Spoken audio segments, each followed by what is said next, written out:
Fala galera, que satisfação imensurável estar aqui mais uma vez com vocês. Eu sou Leone Gomes e estou apresentando o Econopapo. Vamos nessa!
E hoje nós vamos discutir, meu caro ouvinte, o tema uma avaliação geral da economia baiana.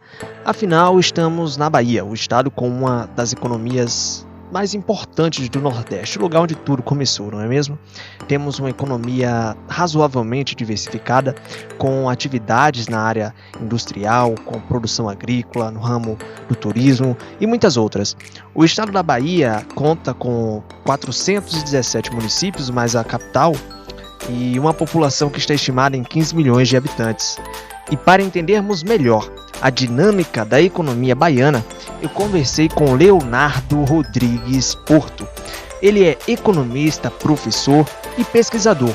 É graduado em economia pela Universidade Estadual do Sudoeste da Bahia. Ele é mestre em desenvolvimento econômico pelo Instituto de Economia da Universidade Estadual de Campinas. É professor substituto do curso de Ciências Econômicas pela Universidade Federal do Delta do Parnaíba. Atualmente, ele é doutorando em Desenvolvimento Econômico do Instituto de Economia da Unicamp e desenvolve pesquisas sobre a estrutura produtiva do Nordeste e suas redes de cidades, vinculado ao Centro de Estudos do Desenvolvimento Econômico, também do Instituto de Economia da Unicamp. Agora nós vamos conferir a conversa que eu realizei com o Leonardo através do Google Meet, plataforma de videochamada. Vamos conferir.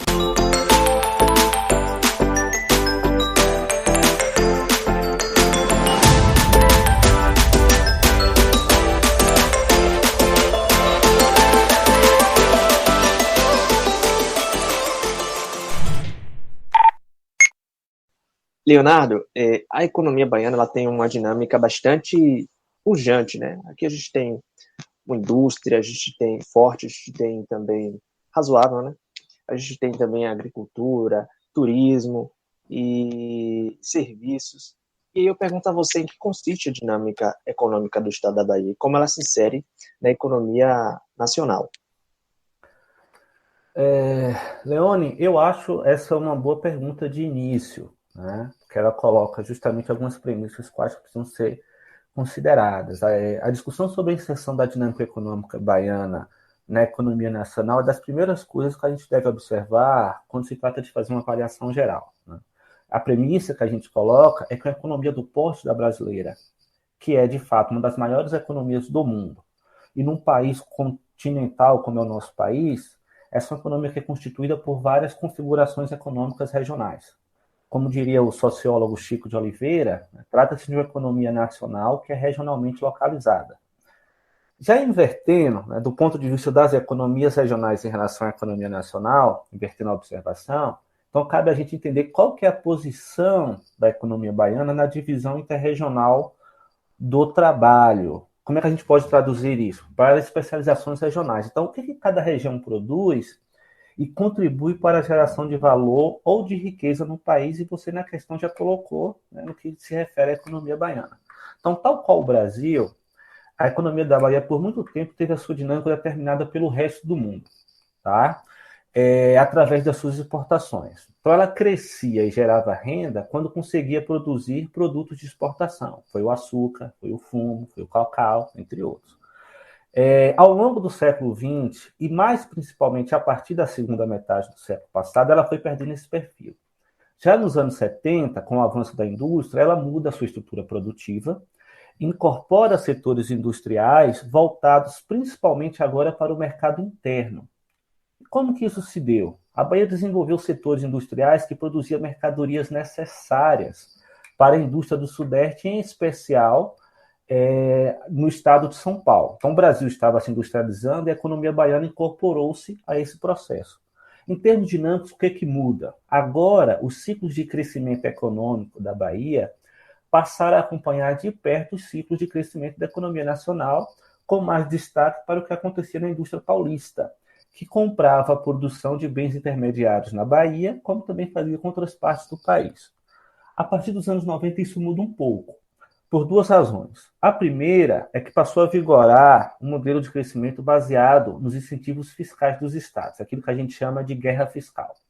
Então, houve momentos de crescimento pontual e isolado decorrente da atração de algumas indústrias. O caso mais emblemático foi a Ford, né, que agora está saindo. A outra razão, eu acho que é ainda mais prevalecente, é o avanço do agronegócio, né, de uma pauta de exportação de bens primários. Algumas áreas da Bahia passaram a crescer bastante com a exportação desses bens. A gente está falando da soja, a gente está falando de celulose, a gente está falando de frutas, em alguns pontos de mineração, né, de minérios. Esse avanço tem destaque porque ele ocorre fora da região metropolitana Salvador. Isso é bom. Mas faz parte de um modelo de desenvolvimento que teve algumas contradições, que tem algumas contradições, dado que tanto a Bahia como o Brasil passaram a perder posição relativa da sua indústria de transformação. Então, essa é a dinâmica, né, em termos gerais da economia baiana. Certo. Agora, eu citei agora há pouco, Leonardo, sobre a indústria baiana, né? Que a gente tem uma indústria razoável. Mas as atividades industriais dessa economia, da economia baiana, ela parece estar mais concentrada, sobretudo na região metropolitana de Salvador. E eu pergunto a você, qual a sua avaliação sobre esse aspecto, né, da indústria da economia baiana?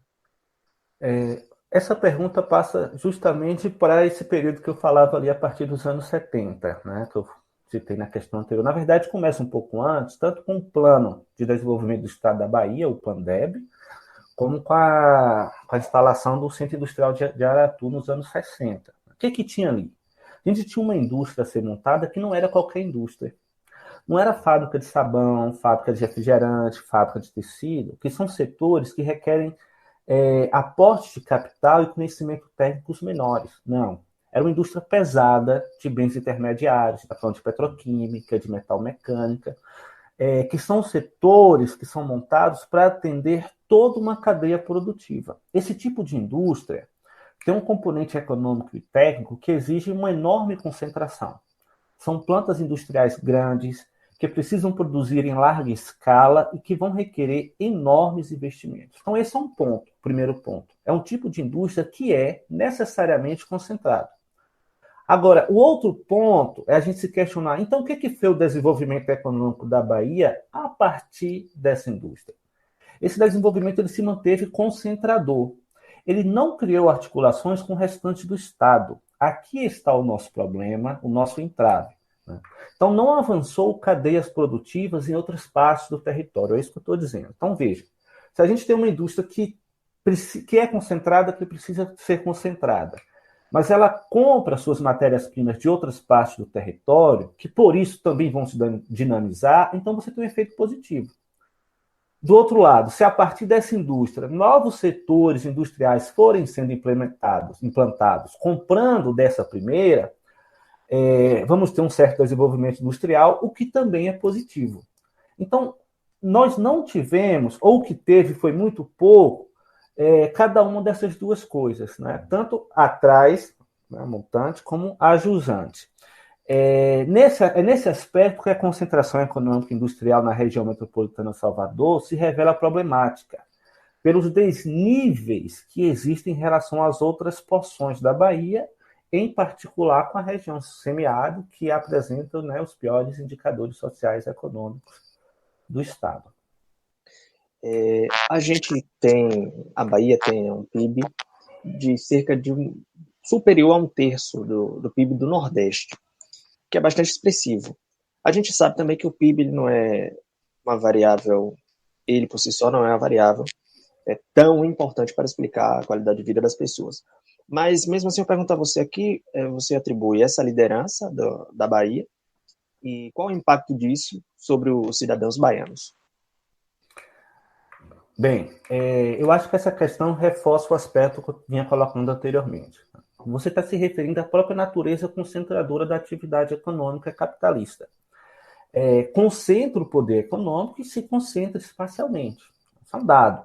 Mas isso não é suficiente para explicar o que você está me perguntando, né? Não basta apenas eu apresentar o caráter geral do processo de produção do tipo capitalista. A gente tem que olhar para as especificidades da economia baiana na sua articulação com a economia nacional para explicar a que se dá essa concentração. Então, em primeiro lugar, a Bahia esteve entre os estados do Nordeste que mais receberam investimentos quando da implementação daquela indústria que eu falava.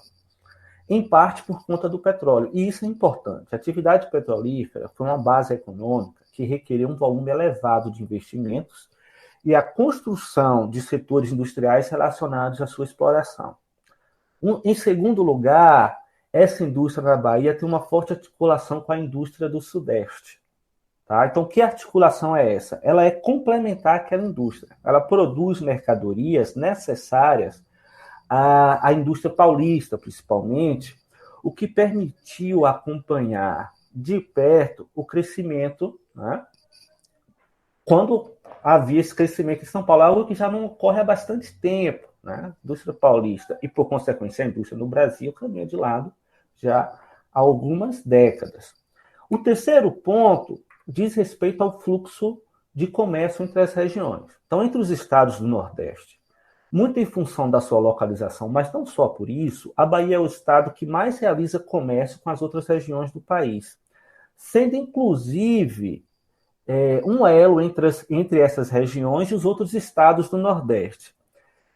Isso foi possível por conta daquela mudança que eu falava da integração do mercado nacional. Você deixa de ser uma economia mais voltada para fora, né, e mais para a sua dinâmica interna, e a Bahia esteve, né, bem posicionada nesse sentido. Agora, a outra parte da sua pergunta. Qual que é o impacto disso sobre o cidadão baiano? Aí vai depender muito.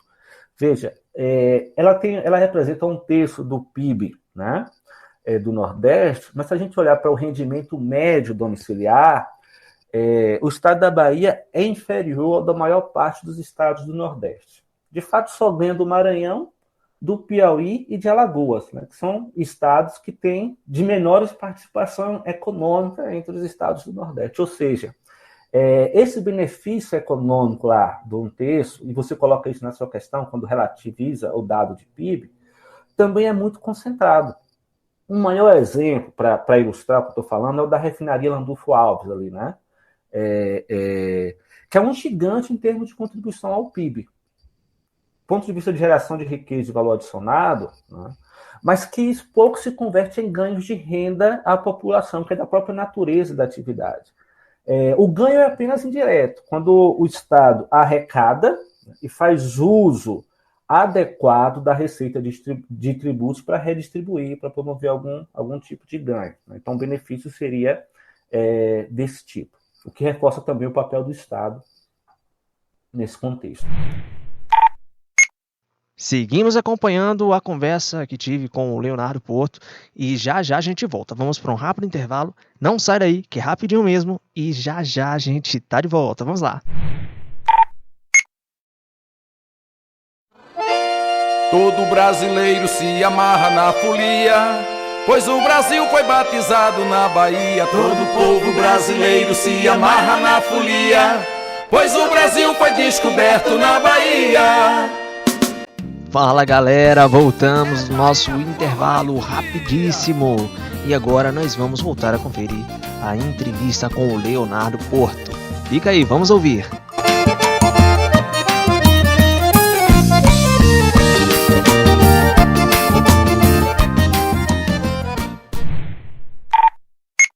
a gente tem aqui no estado da Bahia umas atividades bastante características, né? Como o turismo e os serviços. Só que essas atividades elas estão sendo impactadas agora mais recentemente por causa da pandemia, né? E eu pergunto a você como é que você avalia os impactos aí das pessoas que são ligadas a esses serviços, direta e indiretamente, aqui no estado. Olha, Leone, esses são dois dos setores mais sensíveis ao contexto atual. Tá, a maior parte das atividades turísticas já são, na verdade, serviços. Eu falo de hotelaria, de restaurantes, de cinema, de teatro, outras atividades culturais. Tudo isso é serviços e que teve que ser parado ou chegou muito perto de ser parado em função da grave crise sanitária provocada pelo coronavírus.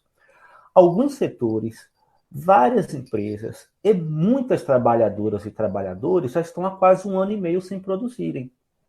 Logo, há quase 1 ano e meio sem obter, né, renda suficiente. Esse é o grande impacto.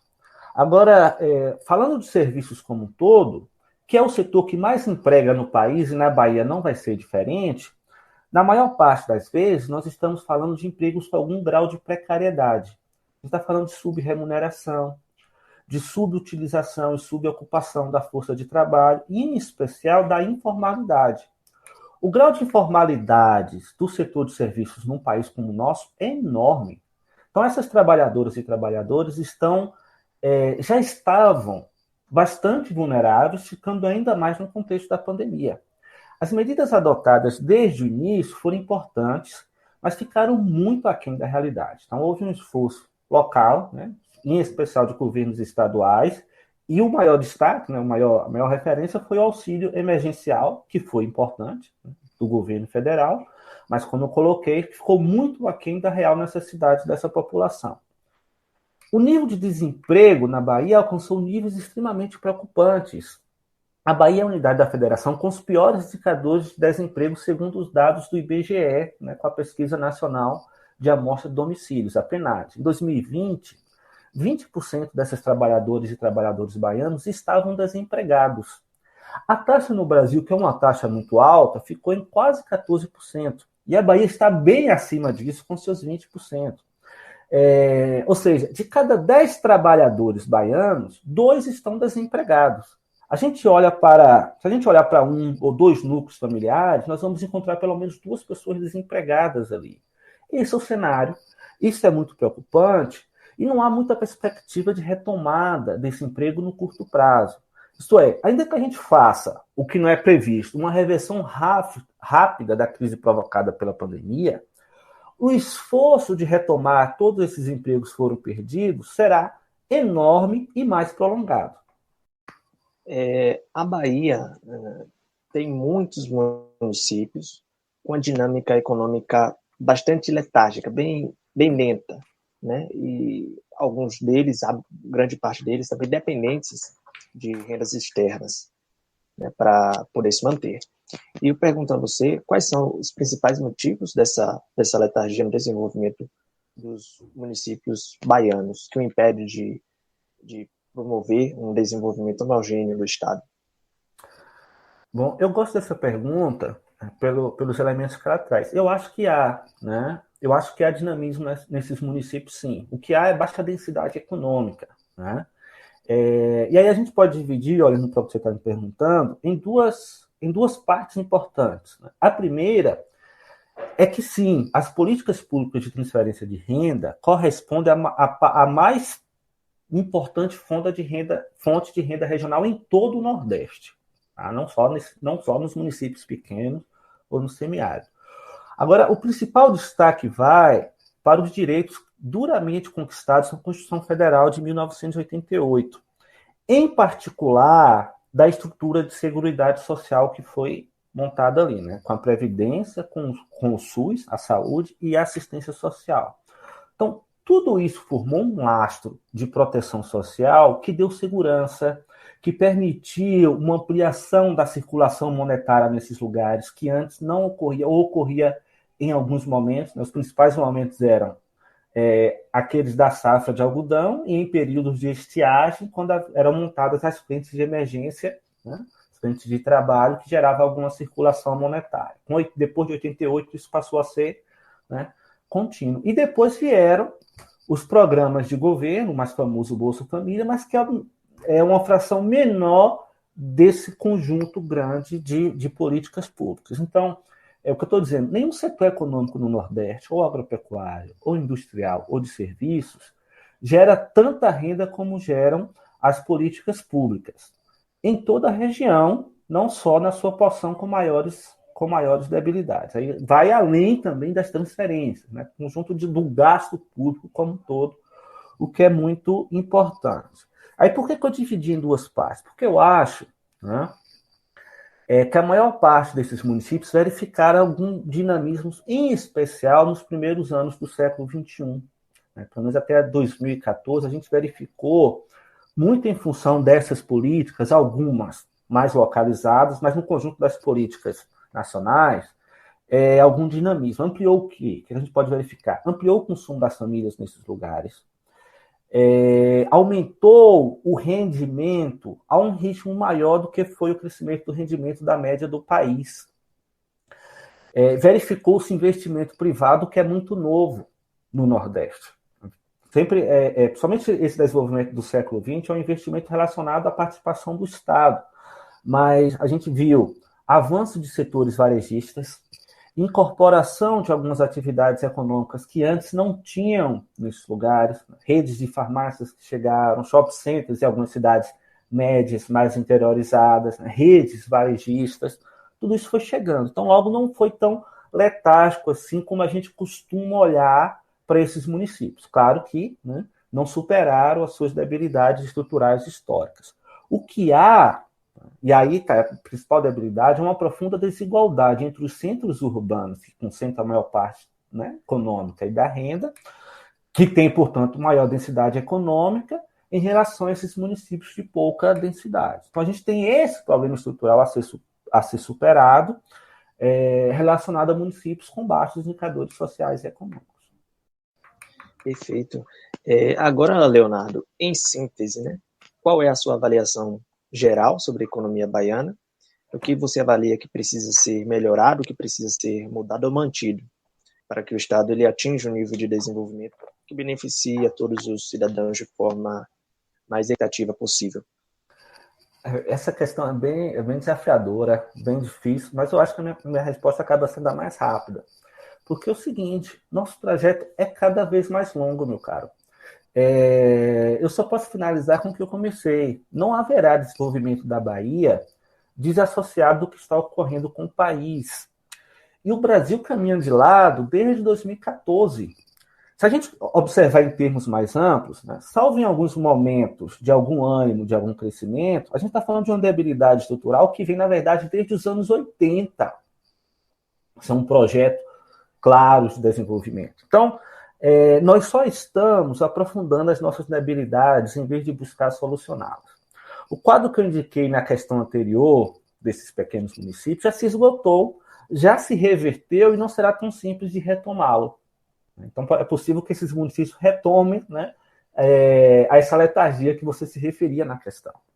Agora, claro que é preciso a gente continuar o esforço, é preciso nós buscarmos um projeto de desenvolvimento, coordenar forças econômicas, forças políticas e principalmente forças sociais para a gente retomar os rumos do nosso crescimento e principalmente de um projeto e um processo virtuoso de desenvolvimento econômico e social. E eu já agradeço mais uma vez, né, o convite que vocês me fizeram para estar aqui participando com vocês. A gente é que agradece, Leonardo. É uma honra recebê-lo aqui no Econopapo. E a universidade, os alunos do curso de Economia também ficam muito contentes. E os ouvintes, claro, né? Muito obrigado pela sua participação.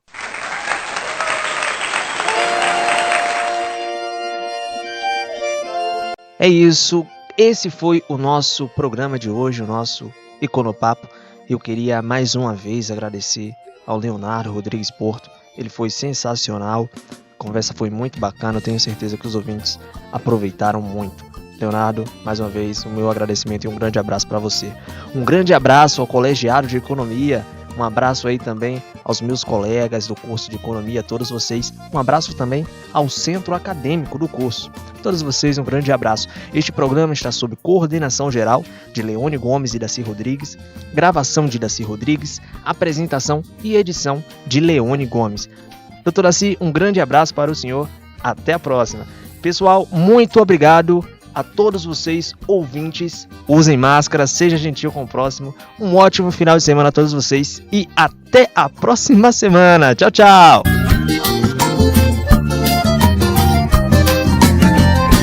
Todo brasileiro se amarra na folia, pois o Brasil foi batizado na Bahia. Todo brasileiro se amarra na folia, pois o Brasil foi batizado na Bahia. Sou a lagoa do Abaeté, no meio da Praça da Sé, eu sou Caetano em festival. Eu sou o mar numa jangada de Caíme, sou o som da voz sublime de Betânia e Gal. Eu sou Ivete, o Lodum e Rui Barbosa, sou Moraes em verso em prosa, sou Raul em alto astral. Assessorista do elevador Lacerda, venha ver que você herda toda a pista original. Eu sou feirante lá no mercado modelo, eu te vendo muito zelo, etc e coisa e tal. Todo brasileiro se amarra na folia, pois o Brasil foi batizado na Bahia. Todo brasileiro se amarra na folia, pois o Brasil foi batizado na Bahia. Aqui eu deixo todo o meu axé, você já sabe como é a minha gente, o meu lugar. Viva a Bahia de todos os santos, por todos os cantos me ponho a cantar. Sou a baiana de sorriso largo, nas festas de largo de hoje e amanhã. Eu sou a água da lavagem da Ribeira, do Bonfim, do Rio Vermelho, de Itapuã. Em Salvador eu sou soteropolitano e na Bahia sou baiano ontem, hoje e amanhã. Todo brasileiro se amarra na folia, pois o Brasil foi batizado na Bahia. Todo brasileiro se amarra na folia, pois o Brasil foi batizado na Bahia. Eu disse todo brasileiro se amarra na folia, pois o Brasil foi descoberto na Bahia. Todo brasileiro se amarra na folia, pois o Brasil foi batizado na Bahia.